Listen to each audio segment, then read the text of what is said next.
All right. What an inspirational video. When you start to look at space in general, all inspired 50 years ago from the Apollo shot. Then we became orphans of Apollo for some time. Now we have a huge opportunity. And Zaheer and I are going to talk to you about data fusion in the space economy. Now, data fusion in general, it's not a new concept, but we have a new take on it. And there's a lot of additional reading materials at your disposal, I think, on the session site here. But some of the key things when we think about the space economy, you heard it in the video, and there's some stats in there where I kind of stood back a little bit because numbers keep on changing. But that's the whole element with this conference, is looking at change and how the acceleration of change is changing a lot of the dynamics, looking at economic models, and a myriad of other things. What's really interesting, in 2021, multiple investment banks targeted the space economy to be about $1 trillion by 2040. Okay, and there's different facets going into it. But as you look at the space economy versus the space sector of getting things up into space, leveraging assets and bringing things back down, right? That's something that's significant. But the economy is how we leverage all of that, all of those assets, data, and other elements, and space-based assets for increased value across a multitude of different sectors. It's not only the horizontal, it's not only the vertical of aerospace and defense, but it's also the horizontal. And that's where we see a myriad of opportunity, especially with data, right? So what happened this year in April? World Economic Forum came out with a new comprehensive report targeting 1.8 trillion. So 80% increase over 3 years, but also decreased it to 2035. Things are changing so rapidly that it's hard to put a stake in the ground. But we know that data is pervasive, and so what Zaheer and I are going to talk about today is data fusion and more of the construct around that. But if we look at what is driving some of the change in that 80% lift, a couple different things. One, Starship, pretty significant. We've been talking about it inside KPMG, of all of that Delta V pushing tons of materials up into orbit. Not only to support the cislunar economy, but also space for Earth. And that's what we're going to talk about today. Okay? So, Z, your perspectives on the space economy, but also how we define kind of data fusion, or that renewed definition. Yeah, so data fusion is not a new concept. I was first introduced to it almost 25 years ago. And at the time, it was about taking data from a few sensors and combining it to do something more interesting, combined with concepts like sensor fusion, et cetera. We've come a long way since then. Our data sets are incredibly massive, and they're broken up into kind of these categories. You've got public data sets, government, et cetera. You have private data sets in the enterprise. You have general data sets about the world, everything from economic data to weather to news and sociological demographics. And now, for the first time, really democratized and available in ways that have never been available before, space data.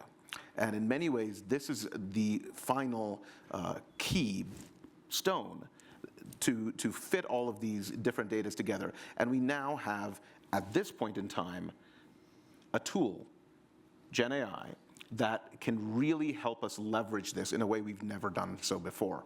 And so this is a really exciting time to take some of these concepts and say, what do they mean now, today, in the context that we have of all those data sets available, plus the democratization and access to space data. And what do I mean by that in particular? Meaning, 25 years ago, commercial companies didn't have access to SAR and other types of data that would create a digital twin of any city on the planet to a 30-centimeter resolution. Okay? Just think about that for a second. This is unprecedented. And that's a surface level application. When you take into account all the different spectra we can leverage, the different ways of looking at it, this data is incredibly rich, and people are already doing things with it alone. But the power to really create insight, predictive models and knowledge that helps us make the right decisions and understand what's going to happen next, is when you start leveraging these things together and use AI to augment our human capability to look at data to a level that, again, we just have not ever done before. So this is truly a frontier. I love that KPMG is looking at this as a frontier, and thank you guys for inviting me here today, because this is the first step of humanity into the infinite frontier that is space. And this is going to be unlocked very soon. And those companies that take advantage of it, those governments that take advantage of it, are going to have a very sizable advantage. And those that don't are going to be left behind in the dust. And when you consider looking at, there's this common theme of being agile, right? And we heard that through a couple different discussions today, but also being adaptive to a very changing marketplace. Organizations are facing significant challenges with near constant disruption. And some of the characteristics that General Nakasone highlighted this morning, intelligence being one of the critical areas. That translates to data or ISR and some elements, but when you look at tying all of these different elements together, it's not necessarily brand new, but once you get space-sourced data across the different spectrums, you can start to look at the energy industry, look at fluid dynamics, look at below surface, terrestrial data, markets, some of the things that KPMG has with external signals on top of that with organizational. You get significant power and you're able to tap into dormant data, things through different types of prompts and everything else. So what we're looking at is not just insights to inform, but that intelligence to actually make informed decisions at market speed. And optimally, in my opinion, before market movement. Yeah. It's going to be predictive. And I don't know if General Nakasone mentioned the phrase VUCA. Most of us are familiar with the concept of the VUCA world: volatile, uncertain, complex, and ambiguous. How do we make sense of that, right? We're all sense makers of a sort. And what space-sourced data now enables for the first time, and a lot of this, again, is now enabled by the techniques, both processing, compute, and algos of AI, to do things like literally predict earthquakes. There's a company that I've seen their algo, I've looked at their data, they can actually predict earthquakes. And they're in discussion with all the players you'd expect, governments, agencies, et cetera. But industry is also very interested. Mining, infrastructure, energy, because if you can tell me when there's going to be an earthquake, I can do the things I need to do to make sure there's not another Fukushima, right? I can do the things that I need to do to make sure that all those people are continuing to serve, hospitals continue to run, industry continues to move forward. And that is not possible without the data about the ionosphere and using modern AI data science techniques rather than the NOAA physics-based model to bring all that data together to deliver this. So this is not a fuzzy concept that, it's 5 years down the road. This is happening now today. And the right people with the right ideas are leveraging this data to do things that are going to change our world very quickly. What's interesting is that, we've talked a lot about every organization needs some type of strategy for space in general, but it's really more about how to leverage the assets and data and streams from that, right, overall. And when I reference kind of Starship as not just a nod to what Elon's doing in the whole organization, but more about how private space stations are being developed right now, 3 to 4 of them by my last count, right, that are going to be available by 2030. So looking at mission planning and everything else, there's things that organizations could be considering and doing. What are those things in general? If I use the analogy of 1995 with everyone needs an internet strategy, right? Yep. I mean, in some ways, it's time to party like it was 1999, right? Because we're at that level with the space economy. It's about to tip over, right? E-commerce, if you had gotten into, I remember being a high school student, convincing my parents to let me buy a few shares of eBay. And I partied freshman year off of that money, I tell you what, okay? Because it hit the hockey stick, right?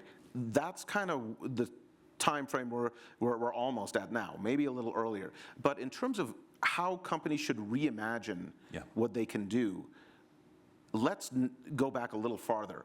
How could you have optimized your company if you knew the Transcontinental Railroad was going to be a success and where it was going to go?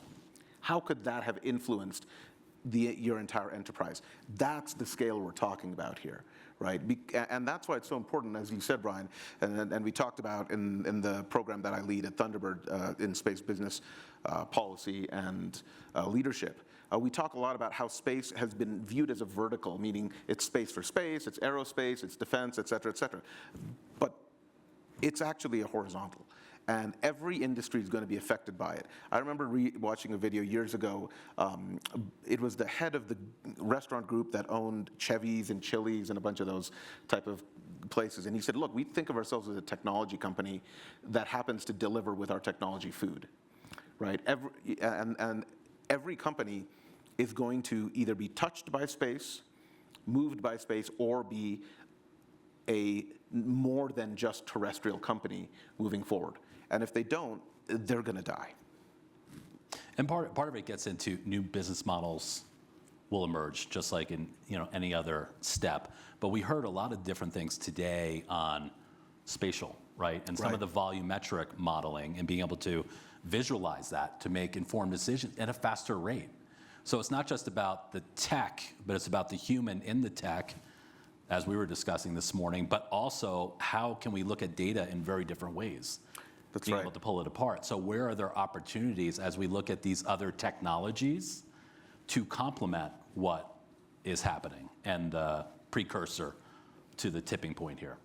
So when you think about what's happening with data, is we have these massive data sets now. We have AI, but how do you actually connect them? And the old phrase, oh, we want to break up silos, it is very old. And we've been trying to do that in intelligent ways for a very long time.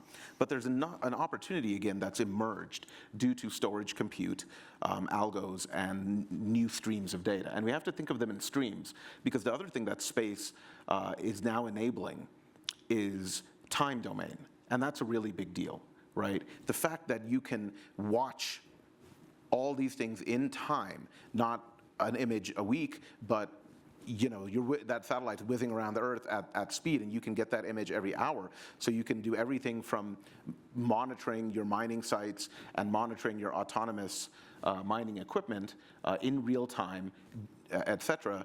Then visualize all the data about that back at your headquarters using the technologies like that, which we just saw, and then integrate that with data from the market about your commodity that also then integrates political economic data, which has directional information, and bring all that together in an intelligent way to now really optimize both your operation, your market position, and your long-term strategy ahead of something happening, right?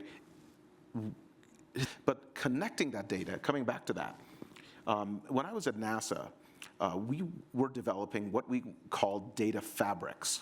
Mm-hmm. So these are ways of looking at the data, not as this data, now combine that with this data using some sort of algo. No, it's saying, how can we look at all the data we have access to, structured in such a way that it's a fabric? Think about the visualizations of space-time continuum, and the idea that the way gravity works is you drop a ball on a sheet that's been stretched and it causes a well, right? And then light has to move around on that surface. That's the type of thinking that we now can execute with data, but not just in 2 dimensions. It's n-dimensional. That's hard to think about, right? And that's where AI comes in.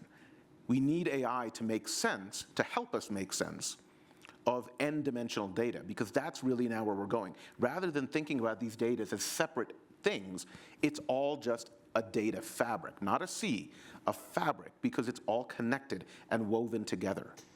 And using that and AI, now you can start to really think about, that's my universe. When I make a perturbation here, what's happening over here? If this data is connected as a fabric, that connective tissue exists.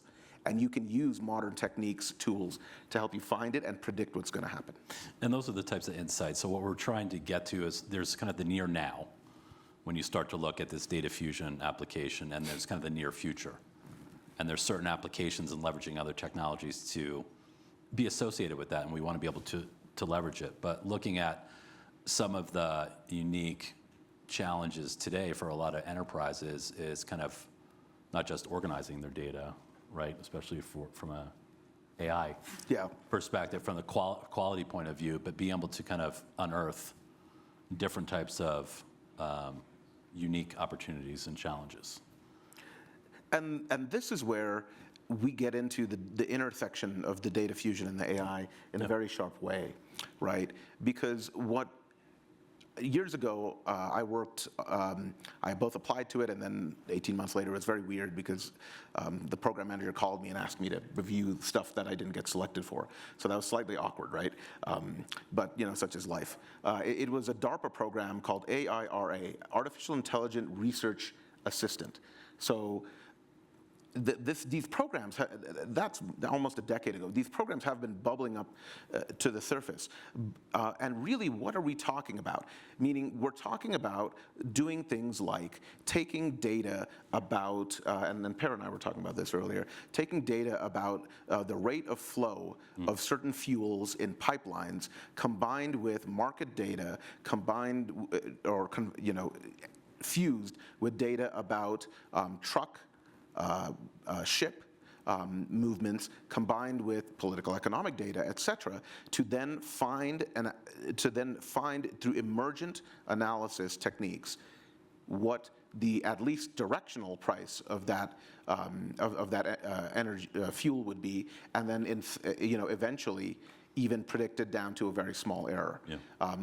Now that's on the kind of as a service case, but internal to your enterprise, you can take, for example, your investment data, data about mergers and acquisitions. That's kind of the space I work in now with my company Positon AI, which is an end-to-end platform for M&A.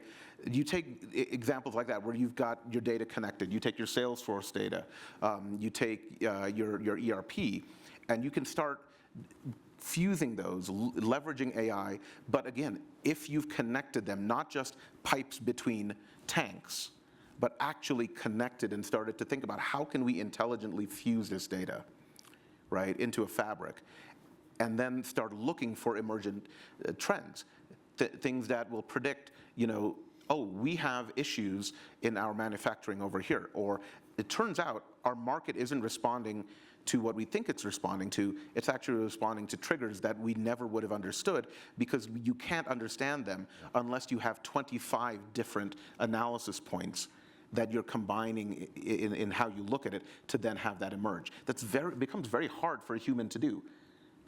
But now we can do it with AI. Yeah. And one of the key things, and I'll just kind of open it up for one question because I know we're short on time, but looking at this model, as we were kind of coming up with the visual here, it was to really try to simplify the overarching dynamics. I don't think it's up. Maybe we could get the view graph up? The graph up of data fusion, if you could put it up there.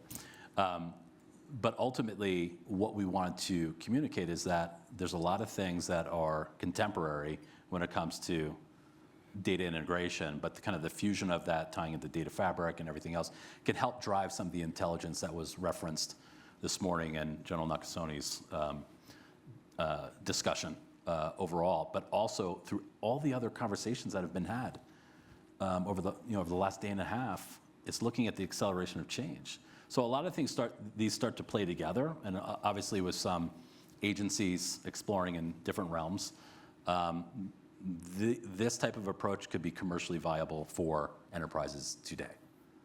And that's how we can start to leverage space source data with other data sets to help drive more efficiencies and unlock new forms of value.